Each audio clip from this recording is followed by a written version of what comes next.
Hello everyone, welcome to Sanmarga classes. 14ನೇ ಪ್ರಶ್ನೆ. ಕೇಂದ್ರ ಸರ್ಕಾರ ಎಂಬಂತಹ ಚಾಪ್ಟರ್ ಇಂದ ಸಂಸತ್ತಿನ ನ್ಯಾಯಾಂಗೀಯ ಅಧಿಕಾರ ಮತ್ತು ಕಾರ್ಯಗಳನ್ನ ವಿವರಿಸಿ ಅಂತ ಕೇಳಿದ್ದಾರೆ ಮಕ್ಕಳು. ಸಂಸತ್ತಿನ ನ್ಯಾಯಾಂಗೀಯ ಅಧಿಕಾರ ಮತ್ತು ಕಾರ್ಯಗಳನ್ನ ವಿವರಿಸಿ. ಸಂಸತ್ತಿನ ನ್ಯಾಯಾಂಗೀಯ ಅಧಿಕಾರ ಮತ್ತು ಕಾರ್ಯಗಳು. ಸಂಸತ್ತು ನ್ಯಾಯಾಂಗೀಯ ಅಧಿಕಾರ ಮತ್ತು ಕಾರ್ಯಗಳನ್ನ ಹೊಂದಿದೆ. ಸಂಸತ್ತು ಮಹಾಭಿಯೋಗ ಪ್ರಕ್ರಿಯೆಯ ಮೂಲಕ ರಾಷ್ಟ್ರಾಧ್ಯಕ್ಷರನ್ನ ಪದಚ್ಯುತಗೊಳಿಸುವ ಅಧಿಕಾರವನ್ನ ಕೂಡ ಹೊಂದಿದೆ. ಓಕೆನಾ?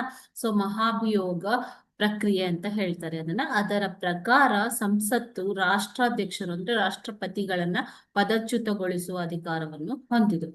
ಸಂಸತ್ತು ಸರ್ವೋಚ್ಚ ನ್ಯಾಯಾಲಯ ಮತ್ತು ಉಚ್ಚ ನ್ಯಾಯಾಲಯಗಳ ನ್ಯಾಯಾಧೀಶರನ್ನ ಪದಚ್ಯುತಗೊಳಿಸುವಂತೆ ರಾಷ್ಟ್ರಾಧ್ಯಕ್ಷರಿಗೆ ಶಿಫಾರಸು ಮಾಡುವ ಅಧಿಕಾರವನ್ನು ಹೊಂದಿರುತ್ತದೆ.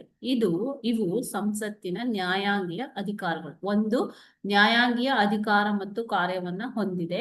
ಮಹಾಭಿಯೋಗ ಪ್ರಕ್ರಿಯೆಯ ಮೂಲಕ ರಾಷ್ಟ್ರಾಧ್ಯಕ್ಷರನ್ನು ಕೂಡ ಪದಚ್ಯುತಗೊಳಿಸುವ ಅಧಿಕಾರವನ್ನ ಸಂಸತ್ತು ಹೊಂದಿದೆ. ಅದೇ ರೀತಿ ಸಂಸತ್ತು ಸರ್ವೋಚ್ಚ ನ್ಯಾಯಾಲಯ ಮತ್ತು ಉಚ್ಚ ನ್ಯಾಯಾಲಯ, ಸುಪ್ರೀಂ ಕೋರ್ಟ್ ಮತ್ತು ಹೈಕೋರ್ಟ್, ಸೊ ಇವರ ನ್ಯಾಯಾಧೀಶರನ್ನು ಪದಚ್ಯುತಗೊಳಿಸುವಂತೆ ರಾಷ್ಟ್ರಾಧ್ಯಕ್ಷರಿಗೆ ಶಿಫಾರಸು ಮಾಡುವ ಅಧಿಕಾರವನ್ನು ಹೊಂದಿದೆ. ಇವು ಸಂಸತ್ತಿನ ನ್ಯಾಯಾಂಗೀಯ ಅಧಿಕಾರ. Okay, thank you.